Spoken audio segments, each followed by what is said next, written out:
सर्वेभ्यो नमो नमः। प्रिय विद्यार्थियों, आज हम लोग चर्चा करने जा रहे हैं 10th स्टैंडर्ड के चैप्टर 4 शिशु लालनम के संपूर्ण अभ्यास की।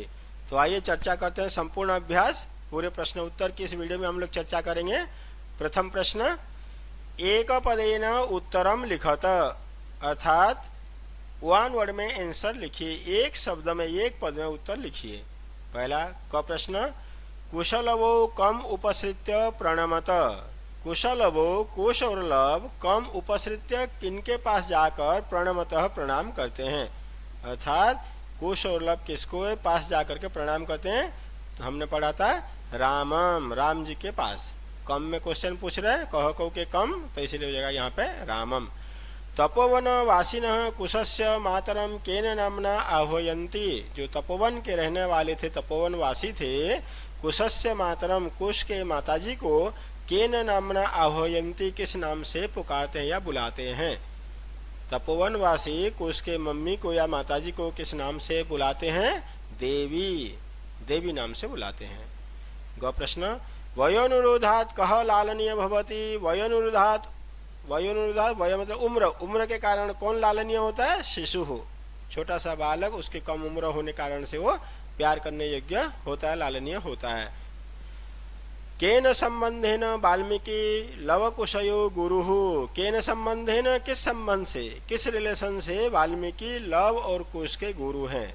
तो उत्तर आ जाएगा उपनयन संबंधेन, उपनयन संबंध से, अर्थात उपनयन संस्कार, जनेऊ संस्कार कराने से वो उनके गुरु हैं। वाल्मीकि ने लव और कुश का जनेऊ संस्कार किया था, इसीलिए वो उनके गुरु हैं।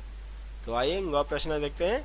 कुत्र लवकुशयो पितुः नाम न व्यवह्रियते। कुत्र कहाँ, लवकुशयो लव और कुश के, पितुः नाम पिता का नाम, न व्यवह्रियते व्यवहार में नहीं लिया जाता, अर्थात पुकारा नहीं जाता है या नाम नहीं लिया जाता है। कहाँ लव और कुश के पिता का नाम नहीं लिया जाता है, बोलता है तपोवने, तपोवन में, तपोवन में सप्तमी व्यक्ति के वचन, तपोवन में उनका नाम कोई भी नहीं लेता है। द्वितीय प्रश्न, अधोलिखितानां प्रश्नानां उत्तराणि संस्कृत भाषया लिखत। अब ये जो प्रश्न है, इन सभी प्रश्नों के उत्तर पूर्ण वाक्य में हम लोग लिखेंगे। तो आइए देखते हैं क प्रश्न, रामाय कुशलवयोः कंठाश्लेषस्य स्पर्शः कीदृशः आसीत्। रामाय, राम के लिए, कुशलवयोः कुश और लव का, कंठाश्लेषस्य स्पर्श गले मिलने का जो स्पर्श, अर्थात गले मिलने से जो स्पर्श हुआ, उस स्पर्श, वह स्पर्श कीदृशः आसीत् कैसा था। तो उत्तर आ जाएगा रामाय कुशलवयोः कंठाश्लेषस्य स्पर्शः हृदयग्राही आसे। हृदय को ग्रहण कर लेने वाला, हृदय को छू जाने वाला था। ख प्रश्न, रामः लवकुशौ कुत्र उपवेशयितुं कथयति। रामः, रामचंद्र जी लवकुशौ, लव और कुश को कुत्र कहाँ उपवेशयितुं बैठाने के लिए या बैठने के लिए कथयति कहते हैं। कहाँ बैठने के लिए कहते हैं, तो सिंहासनम। उत्तर आ जाएगा सिंहासनम। रामः लवकुशो सिंहासनम उपवेशयितुं कथयति। राम लव और कुश को सिंहासन पर बैठने के लिए कहते हैं। ग प्रश्न, बालभावाद हिमकरः कुत्र विराजते। बालभावाद, छोटे से बचपन के कारण, मतलब बहुत ही छोटा स्वभाव या छोटा रूप वाला चंद्रमा कुत्र विराजते, कहाँ पे सुशोभित होता है, नहीं, बालभावाद हिमकरः पशुपति मस्तके विराजते। जो चंद्रमा का छोटा रूप है, छोटा स्वरूप है, वो पशुपति अर्थात महादेव के मस्तक पर, शंकर जी के मस्तक पर विराजते, विराजमान होता है, सुशोभित होता है। घ प्रश्न, कुश लवयो वंशस्य कर्ता कह। कुश और लव के वंश के कर्ता कौन है, मतलब कुश और लव जो थे उनके वंशज के कर्ता कौन है, कौन उनके वंशज को करने बनाने वाला। तो कुश लवयो वंशस्य कर्ता सहस्त्र दिधीति। कुश और लव के वंश के कर्ता कौन है, सहस्त्र दिधि अर्थात भगवान सूर्य। ग प्रश्न, कुशलवयो मातरम वाल्मीकि केन नामना आह्वयति। कुश और लव के माताजी को वाल्मीकि केन नामना किस नाम से आह्वयति पुकारते हैं या बुलाते हैं। कुश और लव के माँ को वाल्मीकि किस नाम से पुकारते हैं। तो उत्तर आ जाएगा कुशलवयो मातरम वाल्मीकि ही वधु इति नामना आह्वयति। कुश और लव की माँ को वाल्मीकि वधु, वधु मतलब बहु, बहु इस नाम से आह्वयति पुकारते हैं या बुलाते हैं। आइए तृतीय प्रश्न देखते हैं। रेखांकितेषु पदेषु विभक्तिम तत्कारणम च निर्दिशत। अर्थात यहाँ पे जो अंडरलाइन दिए गए, रेखांकित किए गए हैं, इन पदों में विभक्ति का तत्कारणम च, कौन सी विभक्ति लगी है और उसका कारण क्या, किस कारण से वो विभक्ति लगी है, ये बताने के लिए कह रहा है। तो देखिए उदाहरण वाला, यथा राजन कि हे राजन, अलम अति दाक्षिण्येन, अलम बस कीजिए, अति दाक्षिण्येन इतनी उदारता, आप इतनी उदारता मत कीजिए। तो ये जो अति दाक्षिण्येन है, यहाँ किस कारण से, ने तृतीया अलम योगे, तृतीया विभक्ति लग गई है अलम योगे। अलम शब्द के योग में जब भी वाक्य में मना किया जाता है कोई बात, अलम अर्थ में जब ये मना अर्थ में जब अलम शब्द का प्रयोग किया जाता है तब तृतीया विभक्ति लग जाती है, तो अलम एक उपपद है।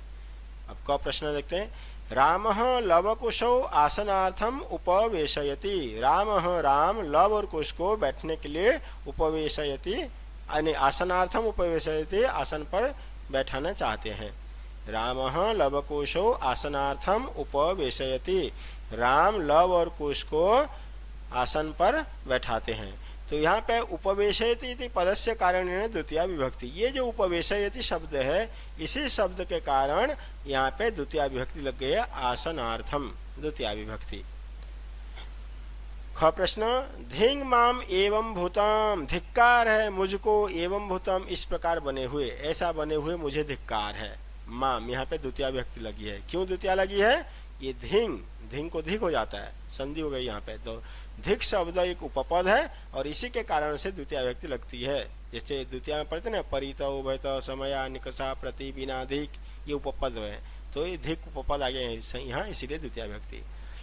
ग प्रश्न, अंक व्यवहितम अध्यास्यताम सिंहासनम, अंक व्यवहितम अध्यासताम सिंहासनम, गोदी को छोड़कर आसन पर बैठ जाइए, अध्यासतम सिंहासनम।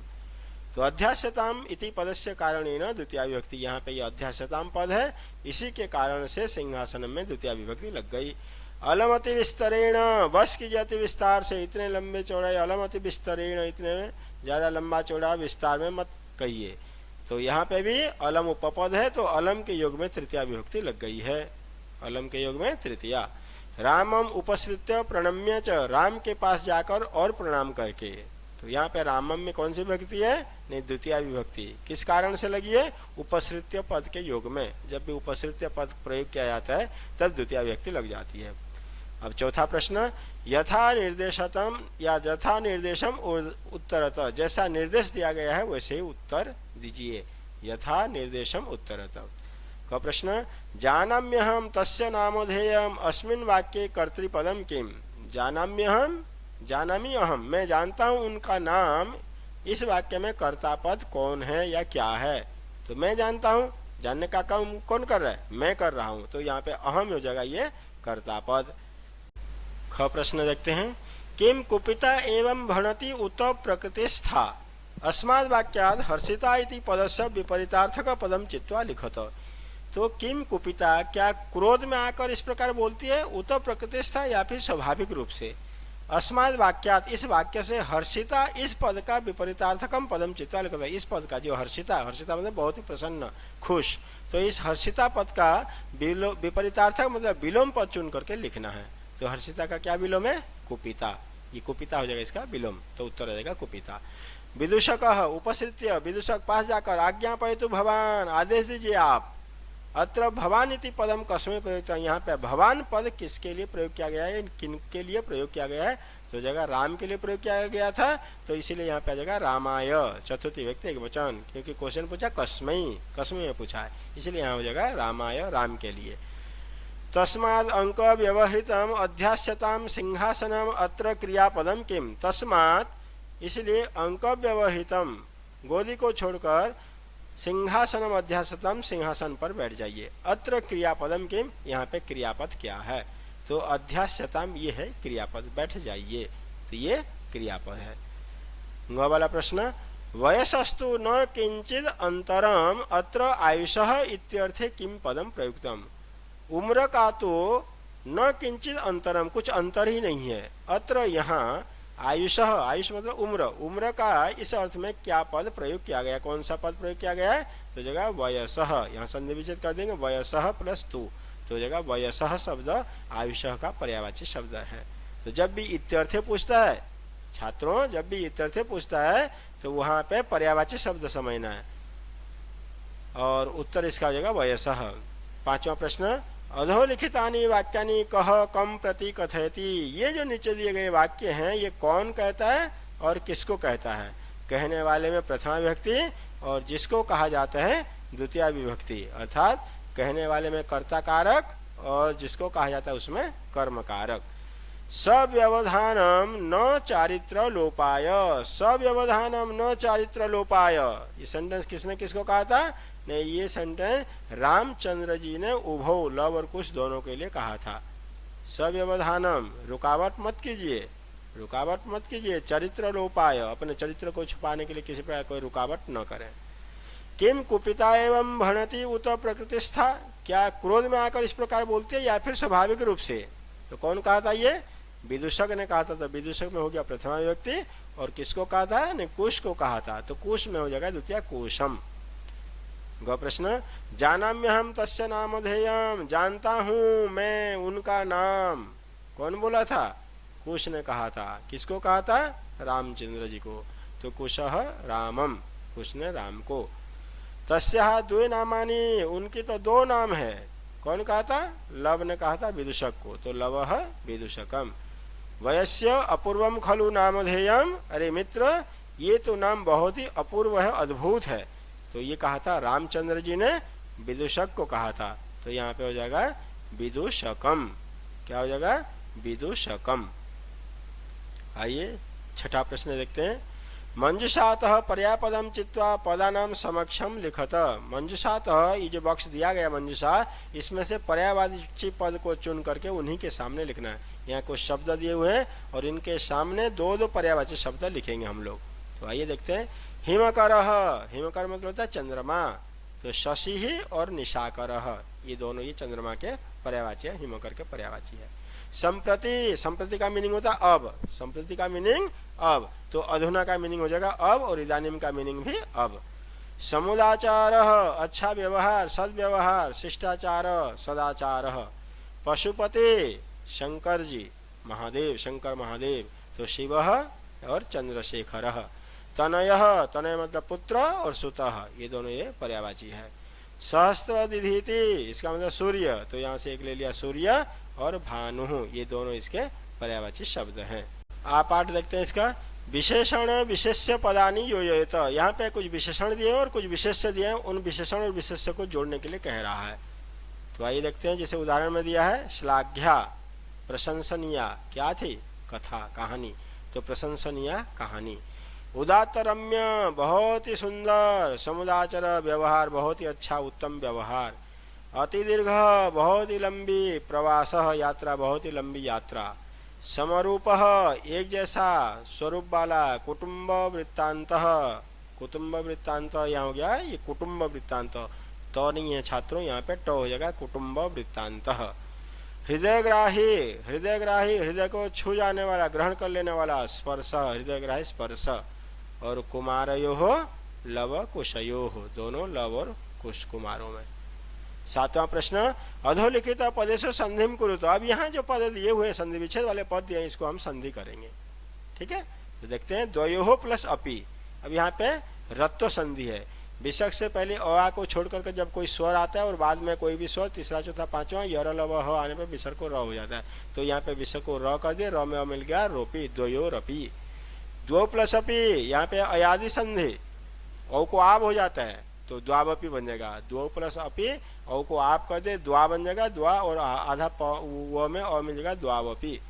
कह अत्र, यहाँ पे उत्तर संधि, विसर्ग से पहले अ है, क में अ है, इधर बाद में भी अ है, तो दोनों मिलकर के ये विसर्ग को ओ कर देते हैं और बाद वाला अ को अवग्रह चिन्ह कर देते हैं, कोत्र। अनभिज्ञ प्लस अहम, यहाँ पे भी यही है उत्तर संधि, अनभिज्ञो अहम। इति प्लस आत्मानम इत्यात्मानम, यहाँ पे है आपका यण संधि। ई को य हो जाता है जब बाद में कोई भी अन्य स्वर आता है, तो ई को य हो गया, य में आ मिल गया, इत्यात्मानम। ख प्रश्न, अधोलिखित पदेशु विच्छेदम कुरुत।